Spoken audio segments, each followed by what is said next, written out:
नमस्ते दोस्तों, आशा है आप सब स्वस्थ और बहुत अच्छे होंगे। इस वीडियो में हम जानेंगे स्मरण शक्ति को कैसे बढ़ाएं। मैं स्टार्ट करती हूँ। मस्तिष्क हमारे शरीर का उसी तरह से एक महत्वपूर्ण अंग है जिस तरह से हृदय, यकृत और फेफड़े हैं। जिस प्रकार शरीर के अन्य अंगों के कुछ गुण और कार्य हैं, उसी प्रकार मस्तिष्क के भी कुछ कार्य हैं और कुछ गुण भी।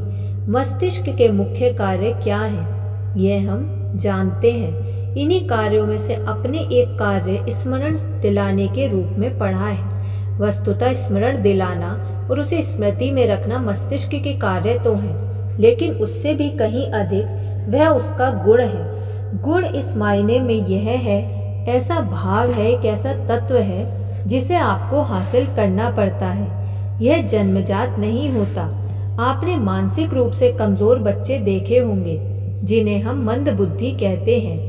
इन्हें कुछ भी समझाने और सिखाने की कोशिश कीजिए, ये आसानी से नहीं समझते और यदि समझ भी जाते हैं तो बहुत जल्दी भूल जाते हैं। कुछ ऐसे लोग भी देखने को मिले होंगे जिनकी याददाश्त आपको बहुत कमजोर लगी होगी। जहाँ तक मंदबुद्धि बच्चे और बहुत अधिक कमजोर याददाश्त वाले लोगों का प्रश्न है, निश्चित रूप से इनके मस्तिष्क के निर्माण और विकास में ही कोई ना कोई ऐसी त्रुटि रह जाती है जिसका खामियाजा उन्हें जीवन भर भोगना पड़ता है। इस त्रुटि के कारण उनका मस्तिष्क समन्वय, सामंजस्य और नियंत्रण का काम ठीक तरीके से नहीं कर पाता। इसलिए आपने देखा होगा कि ऐसे लोगों के हाव भाव भी आपको थोड़े से विचित्र लगेंगे, चूंकि उनका मस्तिष्क उनके कार्यों का समुचित एवं संतुलित तरीके से नियंत्रण नहीं कर पा रहा है। इसलिए उनकी चेष्टाएं कुछ अटपटी सी होती हैं।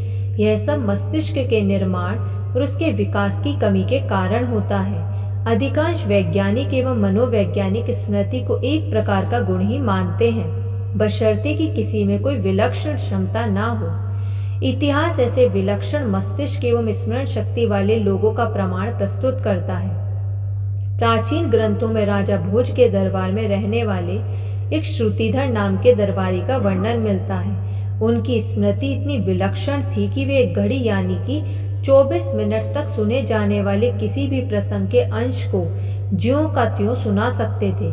स्वामी विवेकानंद जी की स्मृति को तो इतनी अद्भुत थी कि उन्होंने शिकागो के पुस्तकालय से एक बड़ा विश्वकोश निकलवाया और उसके अगले ही दिन उन्होंने वह पुस्तक लौटाई तो उसके पृष्ठों को ज्यों का त्यों दोहराकर लाइब्रेरियन को आश्चर्य में डाल दिया। फ्रांस के सम्राट नेपोलियन के बारे में भी कहा जाता है कि उन्हें अपने प्रत्येक सैनिक के नाम पर पते याद थे। स्मरण शक्ति गजब की है। आत्मकथा में लिखा है, मैंने अपने जीवन में किसी वस्तु को नहीं गंवाया। भारतीय जैन मुनियों सहित ऐसे अन्य अनेक नाम हैं जिन्होंने अपनी स्मरण शक्ति का अद्भुत प्रदर्शन किया है। इस स्मरण शक्ति के चमत्कार क्यों और किस प्रकार के होते हैं, यह तो एक रहस्य है जिस पर से पर्दा उठाया जाना है। लेकिन हमारे लिए जरूरी है कि हम विलक्षण स्मृतियों वाले इन व्यक्तियों को अपवाद ही मानकर चलें, क्योंकि ऐसे लोगों की संख्या बहुत कम रही है। और यह भी तो जरूरी नहीं है कि जिस व्यक्ति की स्मरण शक्ति विलक्षण होगी वह व्यक्ति महान भी होगा। रूस के एक पत्रकार थे, उनकी स्मरण शक्ति गजब की थी, किंतु वे एक औसत दर्जे के पत्रकार थे। मैं ऐसे व्यक्ति को जानता हूँ जिनमें तारीख याद करने की गजब की क्षमता है। उनसे किसी भी घटना, यहाँ तक कि छोटी से छोटी घटना की भी तारीख और वर्ष पूछा जा सकता है, और यह भी जरूरी नहीं है कि ये घटना और तारीख उनके अपने जीवन से जुड़ी हुई हो। उनके लिए इतना ही पर्याप्त है कि उन्होंने घटना और तारीख सुनी हो। यहाँ तक कि किसी भी घटना का सूक्ष्म से सूक्ष्म ब्यौरा वे इस प्रकार दे सकते हैं मानो कि वे घटनाएं अभी अभी उनकी आंखों के सामने घट रही हों और वे उसकी रनिंग कमेंट्री सुना रहे हों। 20 साल पहले की घटना को ज्यों का त्यों बयान कर देना उनके बाएं हाथ का खेल है। लेकिन क्या आप विश्वास करेंगे कि सरकारी नौकरी करने वाले व्यक्ति एक तृतीय श्रेणी कर्मचारी के रूप में सेवानिवृत्त हुए?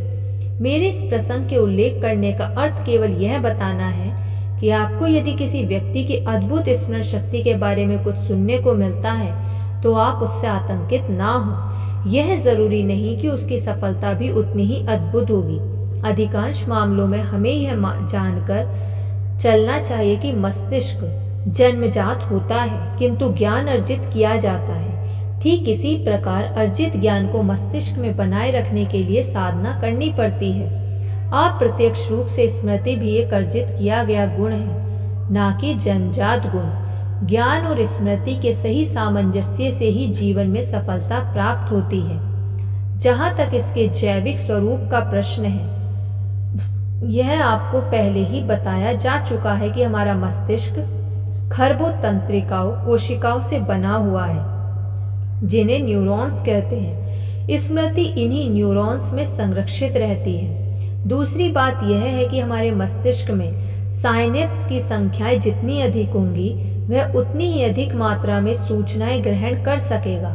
फलस्वरूप मस्तिष्क एवं स्मरण शक्ति में उतनी ही अधिक वृद्धि होगी। साइनेप्स की कोशिकाओं को एक दूसरे से जोड़ने का काम करते हैं। इसका मतलब यह हुआ कि परस्पर बंधन ही स्मरण शक्ति का मूल आधार है। हम अपने मस्तिष्क की सूचनाओं को एक दूसरे से जितना अधिक और जितना सुदृढ़ रूप से बांधकर रख सकेंगे, हमारी स्मरण शक्ति उतनी ही अधिक तीव्र और लंबे काल वाली होगी। स्मरण शक्ति से जुड़े कुछ अन्य महत्वपूर्ण पहलुओं को जानते हैं। हमारा मस्तिष्क मुख्यतः छायांकन की तरह नहीं बल्कि चित्रांकन की तरह काम करता है। यह एक प्रकार से कैमरे की रील है। जिस प्रकार कैमरे की रील पर चित्र अंकित होते हैं, ध्वनि नहीं, ठीक इसी प्रकार हमारे मस्तिष्क में भी चित्र अंकित होते हैं, ध्वनि नहीं। हम जो कुछ भी देखते हैं, सुनते हैं या पढ़ते हैं, उन्हें हमारा मस्तिष्क चित्रलिपि के रूप में ग्रहण करता है। यदि दिमाग ऐसा नहीं कर पा रहा है तो उसका कारण यह है कि वह उस सुनी हुई ध्वनि या देखे हुए अक्षरों का चित्र बनाने में असमर्थ है। उदाहरण के लिए, आप जैसे ही गाय की ध्वनि सुनते हैं, किताब में छपा हुआ गाय पढ़ते हैं, वैसे ही आपके मस्तिष्क में गाय का चित्र उभर आता है और मस्तिष्क इसे अंकित कर लेता है। जबकि आप यदि लारिक्स शब्द सुनते या पढ़ते तो उसे समझ नहीं पाते। आप इसलिए नहीं समझ पाते क्योंकि इस ध्वनि को सुनने, अक्षर को देखने से आपका मस्तिष्क कोई बिंब नहीं बना पाया है। जबकि यदि स्पेनिश भाषा का जानकार यह शब्द पढ़ेगा तो उसे आसानी से समझ आ जाएगा, क्योंकि उसके मस्तिष्क ने गाय का चित्र बना लिया है। परीक्षा में आप बहुत तेजी से उत्तर लिखते जाते हैं। यदि आप यह उत्तर लिखते समय अपने दिमाग की प्रक्रिया का थोड़ी सी गहराई से निरीक्षण करें तो पाएंगे कि आपके दिमाग में उस पुस्तक या आपके नोट्स के पन्ने उभर रहे हैं जिससे आपने यह तैयारी की थी। यहाँ तक कि जब आपके नोट्स का एक पन्ना पूरा हो जाता है तो आपका दिमाग आपको बिना बताए ही चुपके से उस पन्ने को पलटकर अगले पन्ने में दी गई जानकारियाँ देना शुरू कर देता है। धन्यवाद। आपको वीडियो कैसी लगी कमेंट करके ज़रूर बताइएगा। यदि आपने अभी तक इस चैनल को सब्सक्राइब नहीं किया तो सब्सक्राइब कर लीजिएगा और इस वीडियो को लाइक कर दीजिए। धन्यवाद।